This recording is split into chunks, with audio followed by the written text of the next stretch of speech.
আয় বর্ষ কি এবং কর বর্ষ কি, ইনকাম ইয়ার কি আর ট্যাক্স ইয়ার কি, আয় বর্ষ কি এবং কর বর্ষ কি।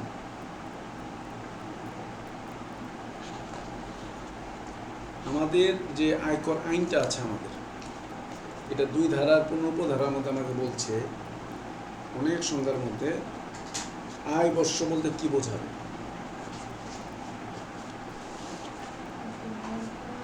দুই ধারার 15 একেবারে শুরুতে, 2 ধারার মধ্যে 2 ধারা হচ্ছে সংজ্ঞার ঘাঁটি।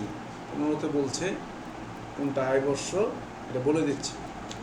সহজ করে যদি আমরা বলার চেষ্টা করি, তাহলে কোনো ব্যবসা যেদিনই শুরু করুক না কেন, পরবর্তী জুন মাসের 30 তারিখ পর্যন্ত তার হচ্ছে আয় বর্ষ।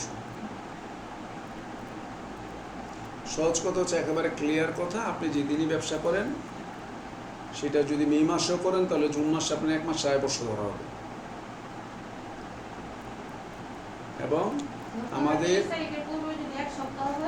1 সপ্তাহ হইলে আয় বর্ষ হবে, 1 সপ্তাহ আয় বর্ষ হবে। এবং আমাদের ট্যাক্সের জানুয়ারি টু ডিসেম্বর হিসাব হয় না, এখানে হয় বাজেটের মতো জুলাই থেকে জুন পর্যন্ত। এবং আমাদের জুনে কিন্তু আবার এই ট্যাক্সের কিন্তু একটা চেঞ্জ আসবে জুনে।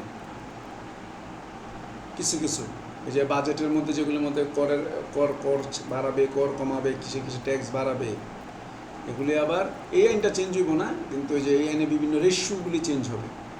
এটা 15%, এটা 10% হবে, কোনো 5% থাকলে 7% হবে।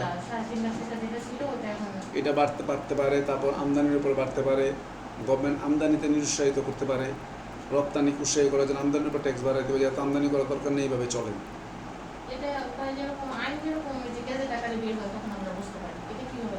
এটা বের হয় যে আমাদের এগুলো এসআরও মানে হচ্ছে গ্যাজেটের মতনই বের হয়।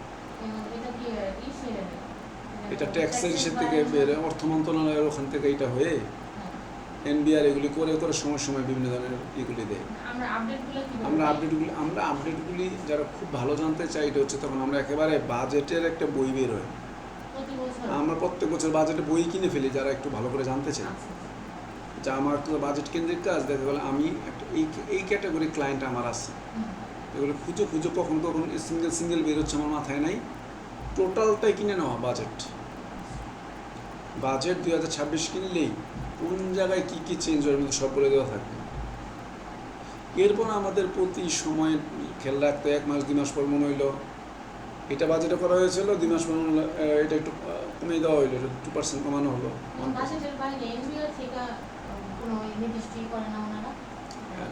এনবিআর ওই যে এসআরওটা বের হয়, কিন্তু আমাদের বাজেটটা হচ্ছে আমাদের মৌলিক পরিবর্তনটা, এবং গভর্নমেন্ট কীভাবে রাষ্ট্রের আয় ব্যয় সমন্বয় করবেন, কীভাবে কোন কোন খাতগুলিকে মার্ক করতেছেন। তাহলে আমরা দেখতে পাচ্ছি, তাহলে মেনলি হচ্ছে প্রতিষ্ঠান থেকে যে আর ব্যক্তি হোক যেদিনই ব্যবসা করবে, ওটা 1 বছরের জুলাই শুরু হবে, আরেক বছরের জুনে শেষ হবে। আমরা এখনও যারা ট্যাক্স দিচ্ছি ক্লায়েন্টদের, আমরা কি করতেছি, 25শে জুলাই থেকে 26শে জুন পর্যন্ত তো দিচ্ছি না, আমরা 24শে জুলাই থেকে 25শে জুন পর্যন্ত 1 বছর হয়েছে, এই ট্যাক্সটা এখনও দিচ্ছি, গভর্নমেন্ট এখনও নিচ্ছে। নর্মালি কিন্তু নভেম্বর পর্যন্ত মেয়াদ ছিল, কিন্তু এটা বাড়তে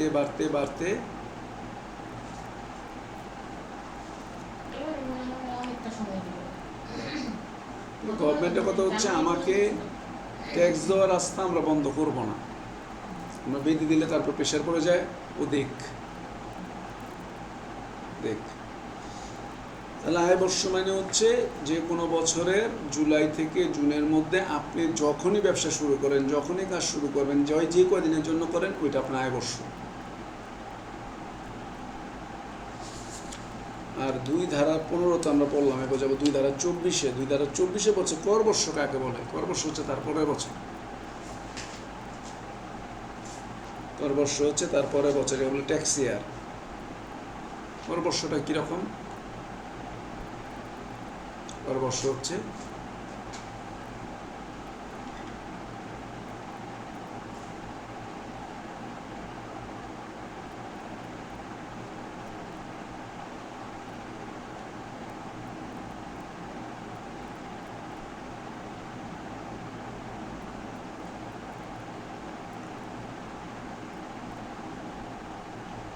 বলা হচ্ছে প্রত্যেক বছর জুলাই মাসের প্রথম দিন হইতে পরবর্তী 12 মাস মেয়াদ পর্যন্ত করবর্ষ বলিয়া গণ্য হবে। একই রকম কথা, এক বছর আপনি আয় করবেন, পরের বছরে যেটার কর দিবেন।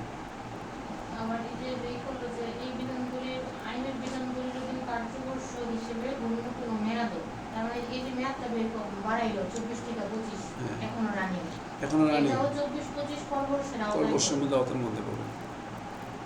আমাদের তো করবর্ষ দেওয়ার জন্য গভর্নমেন্ট বলে দেয়, আমরা দেখবো বিভিন্নভাবে ট্যাক্স দেওয়া যায়। একটা হলো গভর্নমেন্ট বলে দেয় তুমি যদি এই সময়ের মধ্যে আসো, আর তোমার যদি এই চেঞ্জগুলি ছোটোখাটো চেঞ্জ হয়, তাহলে আমরা কোনো রকম প্রশ্ন ছাড়াই তোমার ট্যাক্সের ক্লিয়ারেন্স দিয়ে দেবো। আর যদি এই সময় পরে না আসো, তাহলে আমার কাছ থেকে শুনানি করে তোমার ক্লিয়ারেন্স নিতে হবে। এটাকে তখন বলে আয়কর মেলা হয় বাংলাদেশের বিভিন্ন জায়গায়, গভর্নমেন্ট ওই সময়ের মধ্যে ট্যাক্স তুলতে চায়। তখন যারা জব টব হলো, কিন্তু এবার হয় নাই, এবার অনলাইন হওয়াতে অনলাইনে, কারণ আয়কর মেলার কাজ তো এখন অনলাইনে হচ্ছে। জিরো রিটার্ন নিয়ে সরকার শক্ত অবস্থানে, কিছু হলে জিরো রিটার্ন দাও, এটা হার্মফুল রাষ্ট্রের জন্য। জিরো দিচ্ছেন না।